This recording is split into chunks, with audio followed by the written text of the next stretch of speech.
today we're going to talk about Elijah, okay?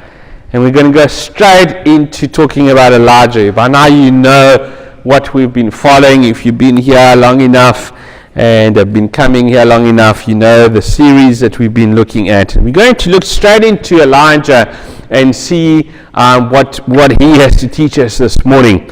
The first scripture we're going to look at is in Leviticus 26, verses 3 to 8.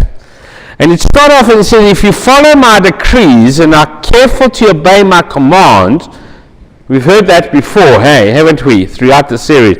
If you follow my decrees and are careful to obey my commands, I will send you rain in its season, and the grounds will yield its crop, and the trees their fruit. Now that's really an important promise from God, okay? Because there is no place in the world that it is more important than a place of Israel. Okay, or that part of the world. Yes, rain is important anywhere else, but if you've ever been to Israel, or if you're going to be in Israel with me one day, you will realize how important rain is for that land, because of the terrain of that land. And if there is a drought in that land, it doesn't just affect the year of that drought, okay? But it actually ripple effects into the following year after that, and the following year after that. So the rain is very important, and this promise is very important. Let's carry on. Your threshing will continue until grape harvest, and the grape harvest will continue until planting.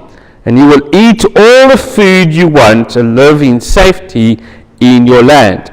I will grant peace in the land, and you will lie down, and no one will make you afraid. Now, one of the byproducts of following the Lord and His rules and His command is that we should have peace, isn't it? I mean, if we follow His rules, if we follow His command, we should have peace with each other. We should be able to relate to each other. So the vertical relationship between God and us, okay, is very important. And if we have a good vertical relationship between God and us, the horizontal should be sorted out, isn't it? Seek ye first the kingdom of God and His righteousness, and all these things. And the relationship between you and I, between you and other people, that horizontal relationship should be sorted out if we sort out the vertical. And He says, I will remove wild beasts from the land, and the sword will not pass through your country. Because if you got this, none of this will happen. You will pursue your enemy. Now look at this promise. And they will fall by your sword before you.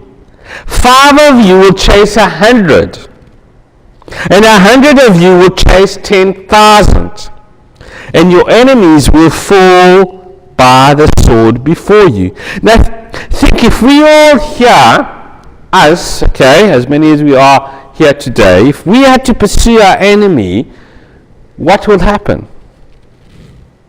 Okay, if we take this promise correctly, because it says if 5 of you chase 100, and 100 of you will chase 1,000, and there's more than 5 of us here this morning.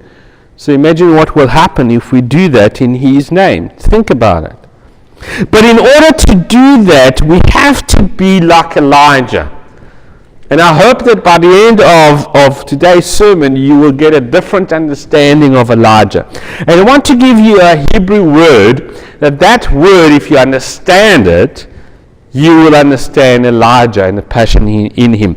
And the word is kana. Can you say kana? And it's almost like, you know, Ben's theme was the Hulk. And you almost have to say it like the Hulk. Kana. Can you say that? There we go.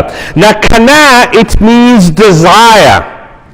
It means to desire something with passion. Remember a few weeks back I taught you another Hebrew word which was hagar. Remember that one? which means to growl when you meditate. It's not a passive kind of meditating. It's springing into action kind of meditating. Chaga. So kana is desire. And this is a very important word, because where did Jesus do his first miracle? Okay, it's not Cana. It's Kana. Okay? C-A-N-A. It's Kana, which will give you an idea of what kind of people lived in Cana. We say Cana, but it's not. Okay? And in Cana, as we say, or Cana, there was a group of people who took this idea and called themselves the Canaim, which means the zealots. Okay? And if you know anything about the zealots, you will know that they were fierce about their faith. I mean, they tried to overthrow the Romans by literally, they would walk around with a knife inside a cloak, and they will walk around in the street and sort of stab the Roman and put it back. Okay? And it is Jesus says to them, if you live by the sword, you're going to die by the sword. And they actually do die by the sword. And if you Google or research Masada, or if you've been to Israel and you've been to Masada, and if you're going to come with me to Israel, you will be in Masada, they actually died by the sword. You will know the story, and they died by the sword. Now, Elijah has Kana. And in the Ten Commandments, it says, I, the Lord your God, is a? No. It's a Kana God. We say jealous, and we translate it as jealous, but it's actually a terrible translation, because for us, when I say someone is jealous, isn't that like an overpowering, controlling idea? Because when someone is jealous, they've got that kind of a controlling, overpowering idea. But God says, I have a fierce desire for you. Kana. I've got a fierce desire for you. I can't stress this enough, because this is Elijah. He is full of Kana. He is full of desire. He is full of passion for God. And if you want to understand Elijah, you have to understand this word Kana. Now in 1406 BC, the Israelites entered the land, and what's the first thing they do as they enter the land with Joshua? Hey? Yeah, but what was the big thing that happened there? They destroyed Jericho, isn't it? They did build an altar with the 12 stones, but they destroyed Jericho. Now, a blessing in those days, I need you to listen carefully here, a blessing in those days was understood to be an active agent, which means when you speak a blessing into someone's life, they believed that you are actually obligating God and the power of God to fulfill that blessing. Which, if you think about it, that's wonderful to do that, isn't it? So when you speak blessing on someone, you're essentially unleashing the power of God into that person's life with a blessing. That's powerful. And that was the idea that they had when someone did a blessing. Likewise, it was true for curses as well. Now, look at this. 1406 BC. Remember the date, okay? 1406 BC. Joshua chapter 6, verse 26. Next one. At that time, Joshua pronounces a solemn oath. Cursed before the Lord is the one who undertakes to rebuild this city. He's talking about Jericho. At the cost of his firstborn son, he will lay its foundation. And at the cost of his youngest, he will set up its gates. Okay? So just like blessings unleashes God's blessings upon that person, curses does the same thing, unleashes God's curses on that. So Joshua pronounces a curse on whoever is going to try and rebuild the city of Jericho. Now what's the curse? Check this out. In 874 to about 853 BC, 550 years later, King Ahab now reigns. Can we put the next one on? 1 Kings 16, 29 to 34. Look at this. In the 38 years of Asa, remember Asa? Who was Asa? He was the next king, okay, after Rehoboam. And remember what we learned about Rehoboam and Jeroboam, and Asa did good in the sight of God. So this is Asa, king of Judah. Ahab, son of Omri, became king of Israel. And he reigned in Samaria over Israel 22 years. Ahab, son of Omri, did more evil in the eyes of the Lord than any of those before him, which is quite a lot, because Rehoboam wasn't the greatest guy, and Jeroboam wasn't the greatest guy. Now this one apparently was even worse than the other ones. He not only considered it trivial to commit the sins of Jeroboam, son of Nebaioth, but he also married Jezebel, daughter of Ethabel, king of Sidon, and began to serve Baal and worship him. How is that going to go out for him? The other guys at least just build. This guy is worshipping Baal. And let me tell you, Baal is not a nice god to worship. He set up an altar for Baal in a temple of Baal that he built in Samaria. Ahab also made an Asherah pole and did more to arouse the anger of the Lord, the God of Israel, than did all the kings of Israel before him. Why? In Ahab's time, Elijha of Bethel rebuilt Jericho. Is that a good thing or a bad thing? Is it going to go well for him? No. 550 years, give or take, later, after the curse was pronounced by Joshua. Let's read on. He laid its foundation at the cost of the first son, Abiram, and set up its gates at the cost of his younger son, Segub, in accordance with the word of the Lord spoken by Joshua, son of Nun.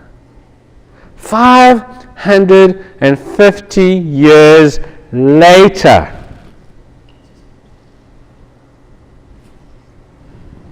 A blessing or a curse unleashes the power of God if you speak it in His name. I mean, that's 550 years later. That's a long, long time.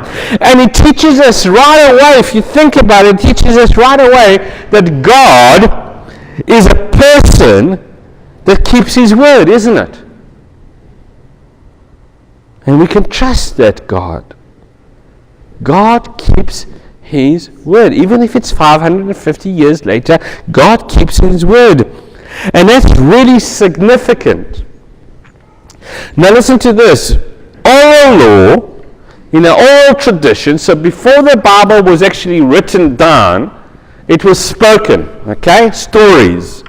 All right? How many of you remember stories from your grandparents or from your parents, okay? But what was happening is that there was the oral tradition, and you can't prove it because it was orally transmitted, okay? People were forgetting the story, so then they decided to write it down, okay? So in an oral tradition, as I said, you can't prove it, but it says that this guy, Elijha, came to Ahab, and he was saying to him that God was going to do something if he had to rebuild, okay? And he said to him that, you know, there was that curse 550 years ago, and he doesn't know if he should be rebuilding Jericho, okay? And like I said to you, this is an oral tradition, okay? This is in one of the books that are speculated, so you can't prove it. And it tells in that story that Ahab actually looked at this guy and says, I don't believe in that. And this is why I don't believe in it, because I, as a king, have been the worst king ever. Okay? And God said that he was going to stop the rain, and yet it's been raining all this time. So I don't believe in these curses. Okay? Now the next chapter, God goes to Elijah and tells him to go to Ahab, and he says to Elijah that God is going to honor whatever Elijah is going to say. And what does Elijah says to Ahab? There's going to be no rain. Interesting that he picks up on that curse, isn't it? Okay? And sort of like a little bit of a twist. So let's carry on reading 1 Kings 17, 1-6. Okay? I hope that also what you're getting out of here is how important it is to read the scriptures, because you can see how the story just carries on with all these different scriptures. And I hope that throughout the series you are finding again a passion, a kanah to read the scriptures, old and new. 1 Kings 17, 1-6. Now Elijah the Tishbite from Tishbe in Gilead, I guess it's a good thing that Elijah the Tishbite is from Tishbe. Hey? Do you know where you're from? And so he says to Ahab, as the Lord the God of Israel lives, whom I serve, there will be neither dew nor rain in the next few years except by my word. Remember, God said to Elijah, whatever you say, I will honor that. And then it carries on, it says, the word of the Lord came to Elijah and says, leave here, turn eastward, and hide in Kerith ravine, east of the Jordan. You will drink from the brook, and I have directed the ravens to supply you with food. So he did what the Lord had told him. He went to Kerith ravine, east of the Jordan, and stayed there. And the ravens brought him bread and meat in the morning, and bread and meat in the evening, and he drank from the brook. Now let me ask you this. When there is a drought, does the king suffer? No. Okay? The people suffer, but not the king. The king doesn't suffer. So Ahab, if you think about it, Ahab is actually getting fatter and fatter over this time. He is not really suffering. The people are suffering. Now, the raven in the Jewish mind in that time, okay, always represented a thief or a robber. So in a way, God sets up this gentle reminder to Elijah that I'm going to honor what you said, Elijah, but I want to remind you that every day that there is no rain, you are robbing food from the people that I love. Now Elijah is a stubborn guy. Okay, and it takes him about 3.5 years to relent of this. And the point is that from the time that the drought started, the people starved. And every day Elijah gets food which was stolen by the ravens from someone else and was put into his mouth. So as much as God honors Elijah's word, he's just reminding him, this is what's happening in the background, Elijah. I am providing for you, but this is what's happening. And in the Jewish mind, the raven, as I said, is always associated with a thief or a robber. So finally, he has had enough. Now Elijah has had enough. And he says, we're going to deal with this. We're going to put this thing to death. Okay, we're going to literally sort it out. So he decides to go and to meet with Ahab. Now look at 1 Kings 18, 15-24. It says, Elijah said, as the Lord Almighty lives, whom I serve, I will surely present myself to Ahab today. So he decides, okay, 3.5 years, that's enough. Let's do something about it. So Obadiah went to meet Ahab and told him, and Ahab went to meet Elijah, and he saw Elijah, and he said to him, "Is that you troubler of Israel?" Now that's a bit of a funny thing, isn't it? Because who's really making trouble for Israel? Elijah or Ahab? Okay, but he calls him a troubler. And Elijah says, "I have not made trouble for Israel," Elijah replied, "but you and your father's family have. You have abandoned the Lord's commandment, and you have followed the Baals. Now summon the people from all over Israel to meet on Mount Carmel, and bring 450 prophets of Baal, and the 400 prophets of Asherah, who eat at Jezebel's table." So Ahab sent word throughout all Israel and assembled the prophets on Mount Carmel. Elijah went before the people and said, "How long will you waver between two opinions? If the Lord is God, follow him. But if Baal is God, follow him." But the people said nothing. Then Elijah said to them, "I am the only one of the Lord's prophets left, but Baal has 450 prophets. Get 2 bulls for us. Let Baal prophets choose one for themselves, and let them cut it into pieces and put it on the wood, but not set fire to it. I will prepare the other bull and put it on the wood and not set fire to it. Then you call on the name of your God, and I will call on the name of the Lord." Now the God who answers by fire, he is God. And all of the people say, "What you said is good." Now remember, this is Elijah. This is Kana. Okay? This is guy full of passion and desire for God. And he says to these people who are assembled there, okay? And this is like a big moment. You can imagine 450 prophets assembled there. And here's Elijah. And I want you to picture Elijah standing in front of the people. Okay? And he says to them, "How long? How long are you going to waver between two opinions?" And he's not saying it to the prophets because he knows where the prophets' opinion is. He's saying it to the people of Israel that are gathering on Mount Carmel. And he says, "How long are you going to go on like this?" I mean, don't you remember Asa? Don't you remember David? Don't you remember what God has done? How long are you going to waver between two opinions? If the Lord is God, then follow him. And if Baal is God, then follow him. But you can't do both. So choose. And what did they say? It says they said nothing. So he went on to say, "I am the only prophet left. I am the only prophet of the Lord left. And there are 450 over here. Bring us 2 bulls.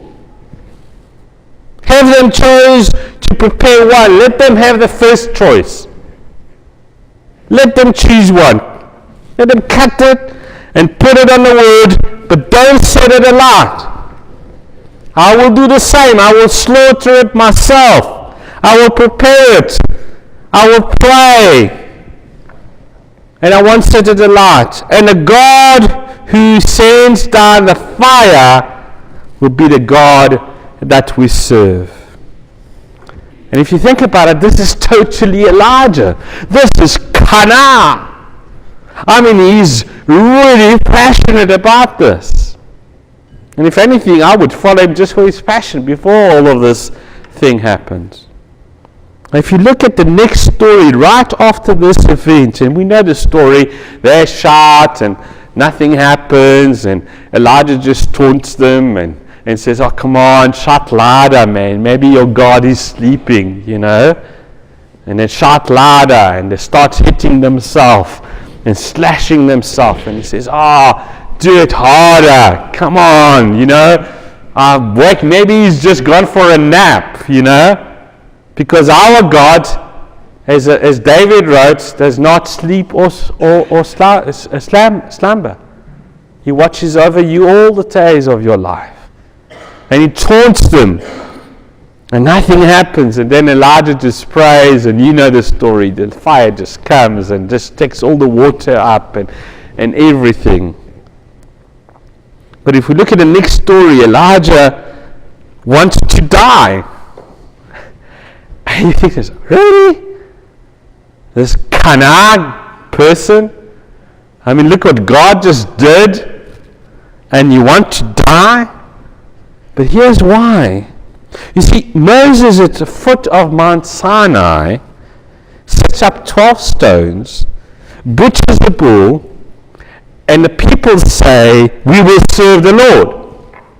Joshua, when he crosses into the promised land, as you said, builds an altar, put 12 stones, butchers a bull, and the people say, we will serve the Lord. Elijah takes 12 stones, build an altar, and what does he expect the people to say? But they say nothing. They say nothing. So obviously he's upset and he questions God, and he has to learn this lesson that I think is really important for